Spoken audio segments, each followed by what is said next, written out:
It's on Instagram, BANGEMBUGG.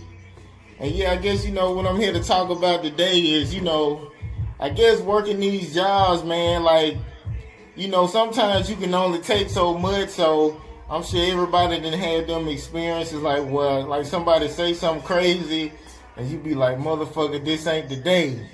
And I just experienced that like a few days ago. Actually, I'm working out at, I guess I just say it's a grocery store chain.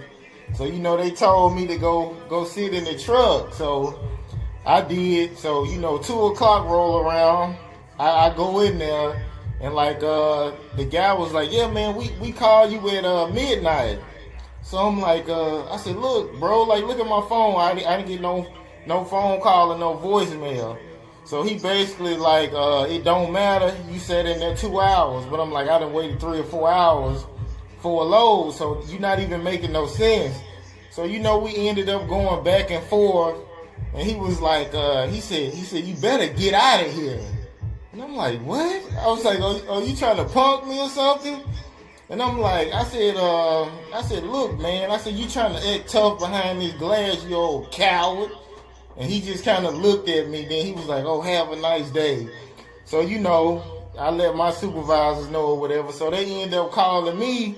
And they was like, yeah, the guy said you threatened him and all this. And I'm like, what the hell did that shit come from? But it's like whenever you get into it with somebody at work, it's like they always gonna play the victim, man. So you gotta really watch what you say unless you recording it.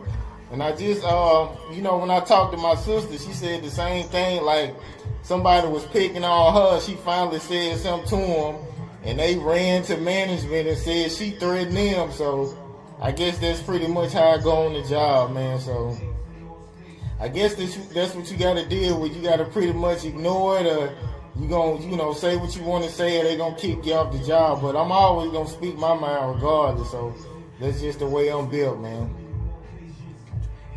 But yeah, this coronavirus too. I didn't have the pleasure of like living on the road. Then I heard like a lot of people like are like supposedly like washing their hands. But if you ever been to like a rest stop, like I didn't like I'm a truck driver, so I done pulled over plenty of times, went to sleep. And you wake up and you go brush your teeth and all this in the bathroom, so you end up being in there for minutes at a time. And it's like plenty of times where people go in there and shit and like get straight up off the toilet and walk out the bathroom. So I mean that's pretty much normal. Like you being in the men's bathroom and don't nobody wash their hands. So I mean I'm sure it's gonna get worse. All these germs spreading because I guess too many people ain't clean, man. It's just how it is. But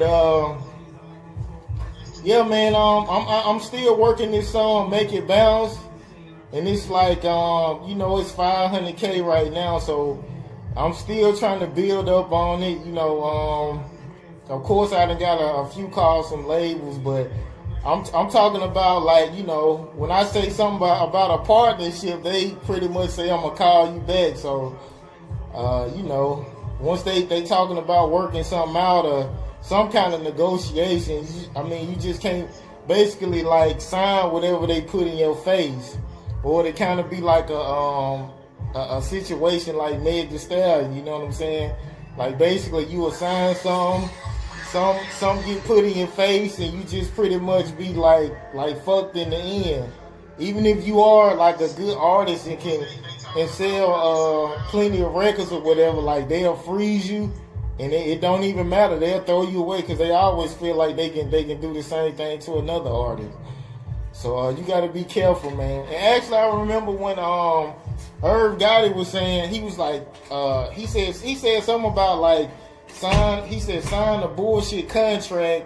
He said sell 1 million records and like I guess go in the office and tear up the contract and say let's renegotiate. But I mean it's possible for them to do that, but I just it's pretty much just kind of dumb because it's pretty much still up to them if they want to renegotiate. They can just throw you away and put their money into somebody else after you done made all their money under that bullshit contract that you signed. So you got to be careful, man. Don't sign anything they put in your face.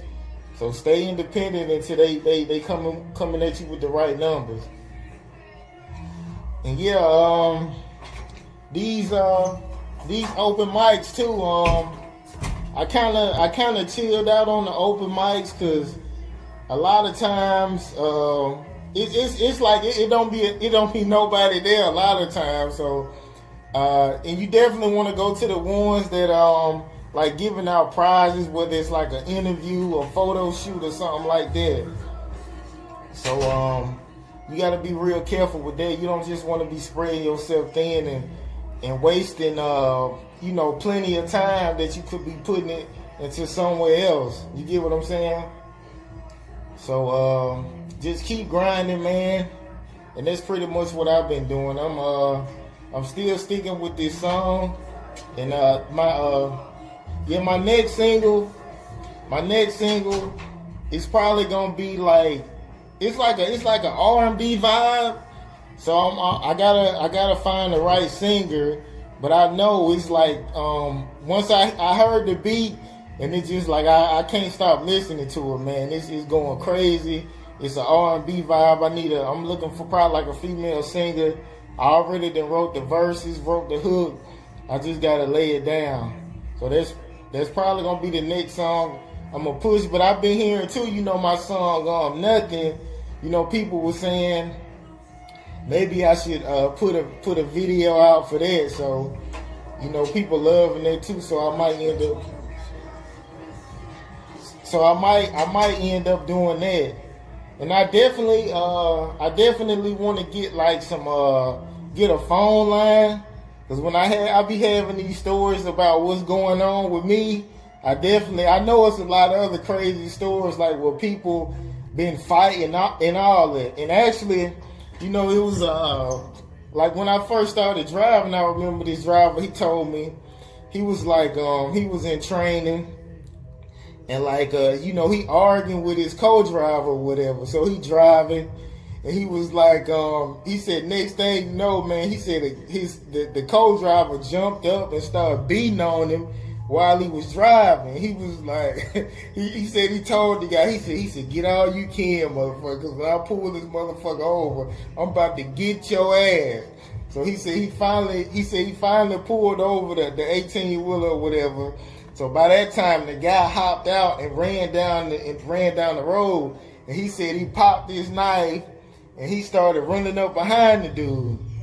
And he was like, he said a little up the road, he said the only thing that saved the guy, that he was like, it was a state trooper just sitting on the side of the road. He was like, that's the only reason he didn't cut him. But I got plenty of stories like that, man. Like, well, like, even if you get like a new driver, they'll be telling you, to drive this way, drive that way. I always cut that shit short, and I'll be like, look, man, I'm gonna drive the fuck I want to drive. Like, leave me alone. So if you don't want to drive with me, I don't give a damn. But I don't play all that talking to me and saying all this shit. Like, you can chill on that. And actually too, like when I first started too, I remember I was in Laredo, Texas, right? So my trainer, he went inside and he was watching a movie. So some guy came up to the truck and he was like, he said, look, man, he said, yeah, I want to get some immigrants across the board. And I'm like, I said, look, man, here go my trainer number. I just wanted the guy to get out of my face or whatever. So next thing you know, my trainer, he came back and he was like, he said, you gave out my number? You gave out my number? And I was like, look, dude, I just wanted the guy to get out of my face. So he looking all angry. So we driving down the road, and he was like, he said, talk to my wife, man. And I'm like, what? Like, it's like, no, I don't want to talk to her. So He's like, talk to my, like, he just got real crazy. So I'm like, what the fuck? So I just got the phone. I ain't hear nothing she said. Then I gave her back the phone. So we drove a little bit down the road. And then he said, he stopped the truck. He said, get the fuck out of my truck. I said, man, I ain't going nowhere. I said, you gonna take me where you got me from. So we drove to the drop yard or whatever. So he go in there, right? So he go in the drop yard. So I hear him talking to the guy at the desk. He was like, he said, yeah, man, this guy gave me my number. He gonna get me pulled over and they gonna check my truck like extra hard or whatever. So I'm like, I was like, so I just go back to the truck. I'm sitting in the truck. So he grabbed my luggage and he started throwing it. He started throwing my luggage at the door. So when he did that, the luggage actually hit me. So I turned around, like I super socked his head, like bam. So his head hit the bunk bed, and he turned around, and his nose and shit was bleeding.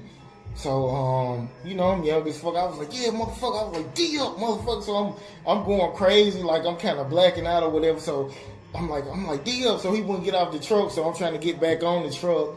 And when I'm trying to get back on the truck, he start kicking in the doorway. So he kicking in the doorway. So I was just like, fuck it, like I just chill. So he finally got off the truck. And he ran into the building. So, you know, the first thing I do, I call my folks. I'm like, yeah, I'm saying I got into a fight with my train or whatever. And I'm like, I said, like, and then, you know, I'm talking to him, and I'm like, yeah, I think he called the police. So by the time, you know, I finished talking to them, the police pull up. So they like, what happened, man? So, you know, I tell them, I'm like, I was like, yeah, you know, I was like, some guy came up to me and I just gave him my number or whatever. And he was like, cause he was like, yeah, the police was like, yeah, he said you was trying to smuggle people across the border. I was like, what the fuck are you talking about? I was like, this ain't even my truck. That don't even make sense. And, you know, I told him, I was like, yeah, he did hit me first, you know, look. And they was like, well, you don't have no bruises. I said, look at me, man, I'm dark, bro. Like, I'm not finna get no bruises. Like, it's hard to hell to bruise me or whatever. And it was a white cop and a black cop. So they looked at each other. And then they went over there and started talking. So they was like, they said, we ain't taking you to jail. He said, but you gotta get off this truck, man. So I was like, all right. So he started throwing my stuff on the ground while they were standing there, but I couldn't do that because they were standing there. So he threw all my shit off the truck. And by that time, one of my partners hit me too. My nigga Jesu had hit me. He was like, what's up, bro? He hit me up randomly. He was like, what's up, bro? He said, what's going on? So I told him what happened. And I'm like, I said, bro, I don't know how the fuck I'm gonna get home. This dude that kicked me out the truck. So he like, he said, look, man, he was like, they can buy you a ticket. They can buy the ticket for you and just send a number. So I'm like, cool, because I was broke anyway. So I called my dad. He bought the ticket. You know what I'm saying? Sent me the number. But my truck, the bus didn't come until the morning, so I slept at the bus station, like, and then I ended up taking off that morning, and I went back to Tuscaloosa, man. And you know, I was gonna continue to drive with them, but like I called them and I told them, and they was like, I told them what happened. They was like, oh, I don't believe you. He wouldn't do anything like that. Because, you know, a lot of them be calling you stupid, or anytime you mess up, like, you will get some people that talk to you crazy as hell, man. So that's the kind I had. But after that, I started driving local, and I end up, I went back on the road a couple times, but I'm back local now. And still trying to grind this music, so Yeah, that's pretty much the story of me. My first story of like driving or whatever. But I pretty much just seen like the whole country. You don't really get to enjoy it, but I mean, you pretty much see everything. And then you hear all them stories about people like you pull over and people try to break in your truck and kill you.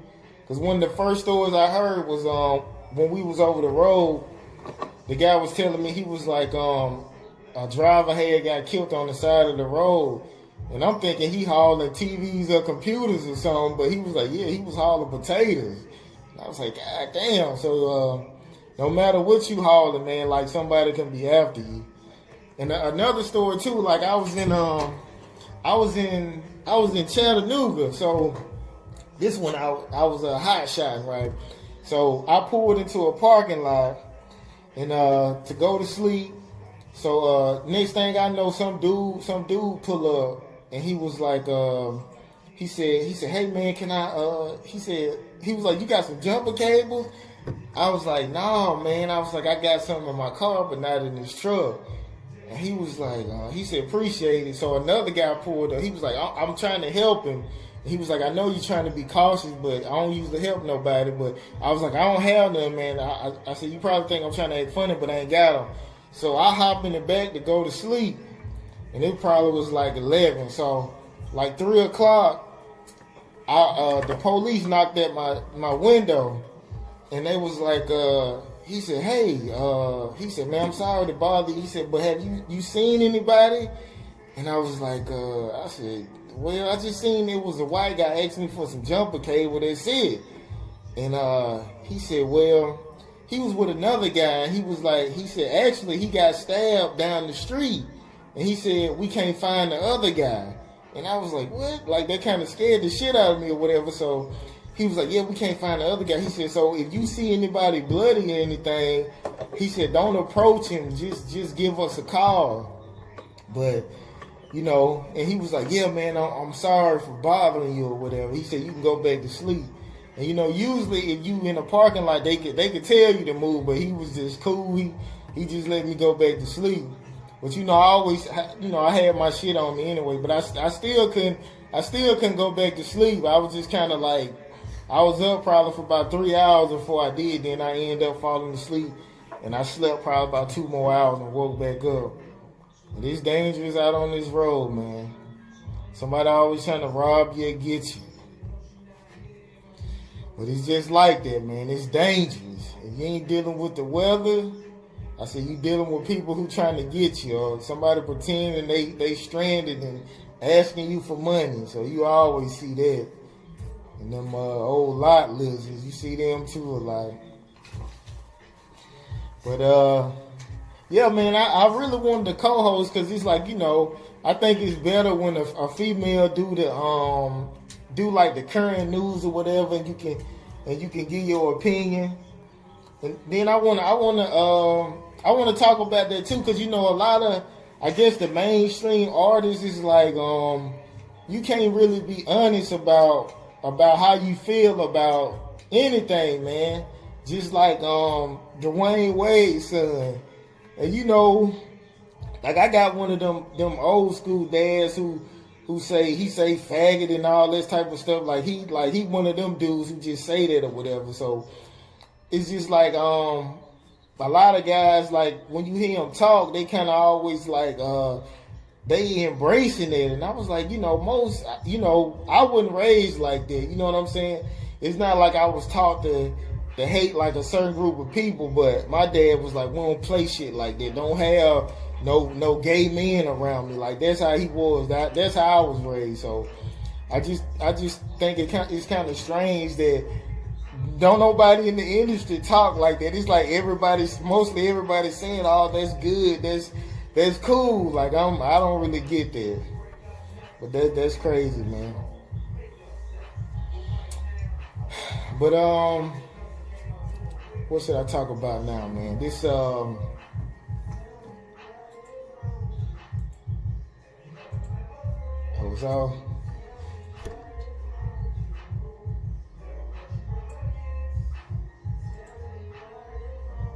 oh yeah. So I'm gonna probably start probably I'm gonna start booking interviews and probably coming up with packages for artists. So I'll be putting that up real soon on my page. So y'all look out for that. It's probably gonna be like some real good prices. And I definitely want to set up my own my open mic myself, like where an artist can like win something and all that, like to kind of help people out, man, and network too. And I've been hitting up other artists, like trying to network, and then a lot of people don't even answer back. It was so crazy. These artists, like I be like, you be shaking their hands and speaking to them at the open mics, and you'll hit them up about networking, then it's nothing. But at the same time, people doing that, it's like when your shit really take off, then it switch up. Even though you don't really need them for nothing, you just trying to network. And when you take off, it's like that's when they gonna be inboxing you. But I just say, man, keep that same energy. If you ain't trying to respond now, don't respond later. You get what I'm talking about? So y'all keep that same energy, man. And yeah, they got a new system they got here at ATL Web Radio, so they kind of fixing the tweaks and all that stuff in here. But I definitely like the setup, man. So I think it's gonna take off. I just got to get my crew together. So once I get this crew together, I think I'm definitely gonna do numbers, especially on YouTube. So y'all fuck with it, man. But I'm enjoying it right now. I'm pretty much in the learning process of everything. Just really figuring out how to record and stuff like that and set everything up. But I definitely want to get some beautiful females in here for the audience to look at. They definitely got to have personality. And I'm sure, some of them even be pushing their own product or brand, so that'll be good for everybody across the board. They pushing their brand, they pushing this brand, so that's definitely gonna be a good thing.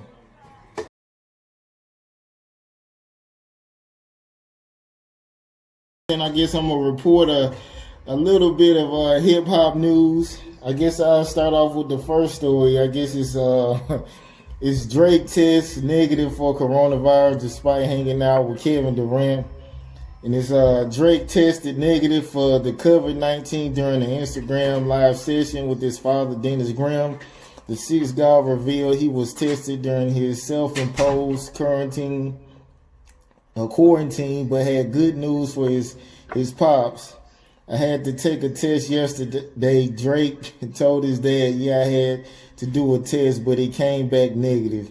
The test is uncomfortable, though. They put the Q-tip all the way inside your thoughts and shit. Well, I guess it's a good story, you know what I'm saying? He ain't got it, but I've been reading other stories about like how people, I guess the most Americans can't even afford the test. And it's I guess it's kind of sad, but it's so many tests, like, that they done ran out. But let me hit y'all with another one. It's a New Orleans bounce DJ producer, Black and Mild, dies following coronavirus diagnosis. It's a veteran New Orleans DJ producer, Black and Mild, real name Oliver Stokes Jr., has reportedly passed away shortly after testing positive for the coronavirus. According to NOLA.com, the New Orleans Parish Coroner's Office confirmed Stokes died on Thursday, March 19, at the age of 44. The Go DJs member also worked as the in-school suspension coordinator at Arthur Ashe Charter School in Gentilly since July. He left work with the fever on March 9th and ended up in the Oskner Urgent Care Lakeview facility with a temperature of 102.4 degrees. By March 11, Stokes had been admitted to University Medical Center. His last Facebook post was pneumonia, not the flu. I guess it's another sad story. But for the all I've been hearing too is like basically you can't like I guess dive. You got a strong immune system, so you hear one thing and then you hear something else. But I guess maybe he's been sickly before. So I mean I don't know about that. It's stories. The stories is all over the place. And the next story was Kodak Black. It's a Kodak Black donates school supplies to Florida kids from prison. And Kodak Black has exhibited his mixed feelings about the coronavirus pandemic throughout this week, but now wants to be helping hand to his hometown area schools. The incarcerated tunnel vision lyricist mocked his rap counterpart's lack of work opportunities because of the worldwide COVID-19 scare in his since deleted Instagram post on Wednesday. I know the post, it was basically like, I guess it was basically like mad because he's not free and talking shit about, like, he hoped that it's staying around until he get out. And that's really some hating ass shit right there. I mean, I would never want nobody not be able to feed their family or be able to keep their family with the same lifestyle they had before. So that's definitely some hating ass shit. But it said one day later, his attorney Bradford Cohen told TMZ that Kodak Black will be donating 625 books or 5,000 worth of school supplies from prison to first to fifth grade students in his native Broward County, Florida, to meet the state's reading standards. This comes amid the shutdown of Broward County schools, like many others across the U.S., until at least April 15th because of the Center of Disease Control social distancing requirements to curb the spread of the virus. And I think definitely you got to add more books in the schools, but it's definitely got to be more one-on-one reading. And two, when I was younger too, the one thing that like was required by my mom before we even started school, like we had to learn how to read. So like if you was playing like you forgot a word, she got the bell. So me and my sisters, we all knew how to read before we even started the kindergarten. So you definitely want to start all that before school, like ABCs and counting, and it'll put your kids ahead. Because, when I was younger too, they always had those reading groups, and I was always like in the highest reading level and all that. But definitely teach your kids, reading and writing before school. You got to take them those iPads and phones away and sit down and read to them. That's very important, man. Because once you get that out the way, school is pretty much easy. Like I pretty much like floated through school like effortless. Like I didn't even try that hard. So, and actually like my senior year, it was like I think I missed like 20 some days of school, and I still ended up graduating. And it was because I got into like a couple fights actually, and I remember I had skipped school, right, with this guy. Actually, the guy I skipped school with, he ended up later. He got a rape charge on the university.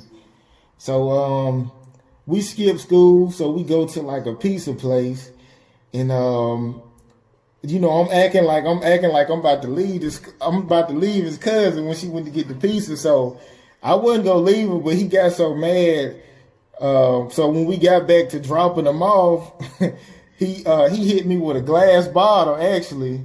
So he hit me with a glass bottle like it hit my arm. So he was with his cousin and it was with some other dudes. So I drove off, right. So I waited, so I was like, so I went home, and then I told my folks, she wanted me, my mom wanted me to drive back. She was like, oh, you gonna fight that motherfucker, this and that. So I go back down, and he went down there. So I'm like, so I had to see him at school. So we go back to school, and then I'm thinking, I'm like, man, I want to graduate. And then on the other hand, I'm like, man, fuck that shit, man. I'm about to beat this nigga ass.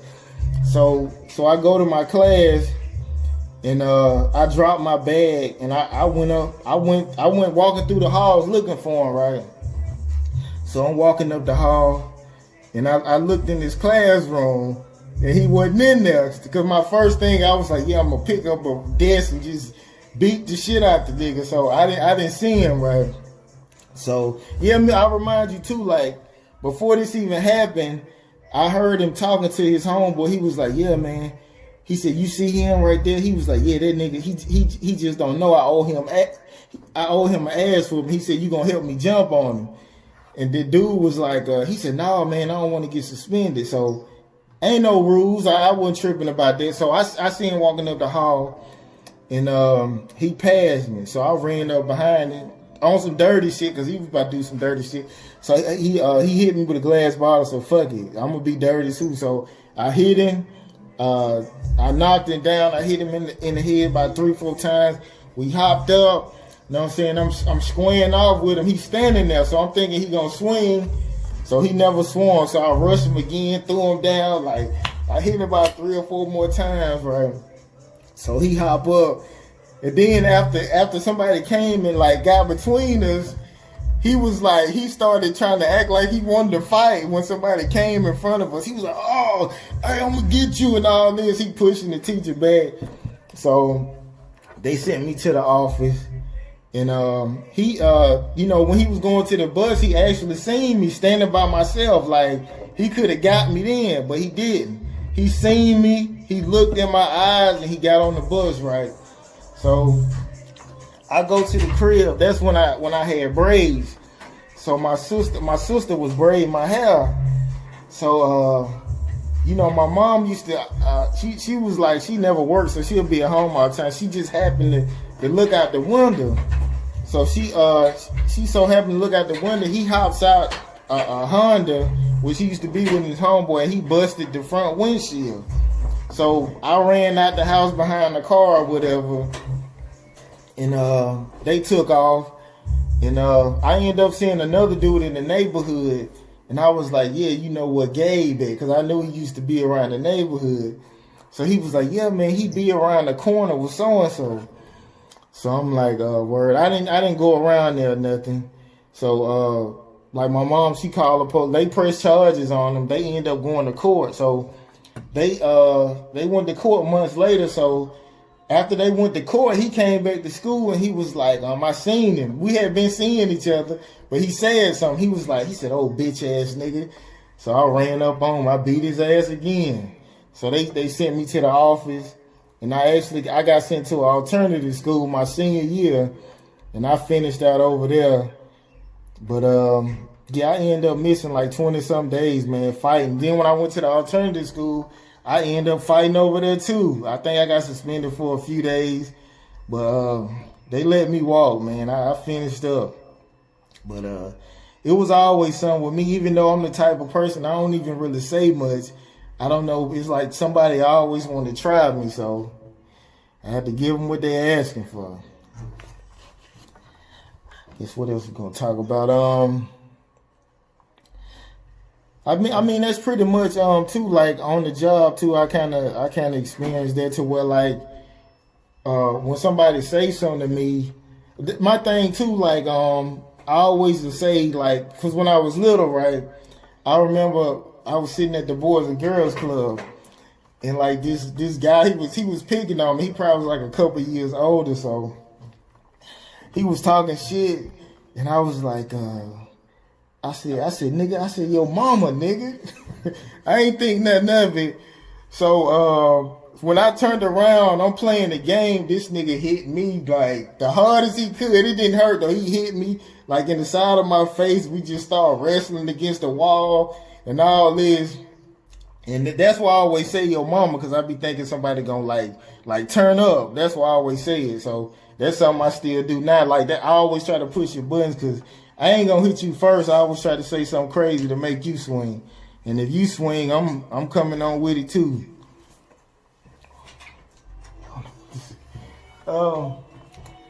Yeah, man. I guess yeah. So I'm gonna be back next week. And I'm probably gonna I'm gonna go ahead and get I don't know. I definitely gotta pick another co-host. I'm not sure if the other one gonna show up again, but I'm definitely going and try to pick somebody else. So hopefully somebody show up in this motherfucker. So hopefully I have a co-host, man, to where like they doing like the current events, and of course I'm explaining probably explaining my week or something that I got going on. And I'm probably gonna do like a segment too about like some health type of stuff, like. And another thing too, like blood pressure. That's another thing. Like even teenagers be dealing with that. So you definitely want to get that straightened out, like by drinking water. Like it's something called water therapy too. Like you can drink 2 bottles of water when you wake up in the morning, and wait 45 minutes before you brush your teeth. Eat a drink, and it'll lower your blood pressure. And something I do to keep my shit down, I actually do like 1,000 push-ups a week, like Saturday and Tuesday, like my off days doing that. But I do 100 when I wake up, 100 before I go to bed, 5 days a week to keep my shit down. So I guess as a black man too, it's like you be under stress anyway, so it's gonna run in your family. So the younger you are, to make sure you get them physicals too, because a lot of people don't even have to get physical. So make sure you always go get a physical every couple of years and keep yourself checked out. But yeah, I guess this is gonna be my my day. The show is no pressure, and the theme of that is like being yourself and let the chips fall where they may. So it's no pressure being yourself, man. You don't have to try to fit in with nobody. That's the best thing to do. Even if you got to hang by yourself for years or whatever, like be by yourself, let people gravitate towards you. So that's what you got to do. I'm going to be here Saturday, 6 to 8. Literally, it's no pressure. That's the show. So make sure y'all tune in next week, man. So it's definitely going to be a better show next week. But I'm out. Bang 'em Bug. It's BANGEMBUGG on Instagram. Follow me. Check out my YouTube video, Make It Bounce. It's at 500K. So like, subscribe, comment. I'm trying to get that shit to 1 million. And fuck with me, man. See y'all next week.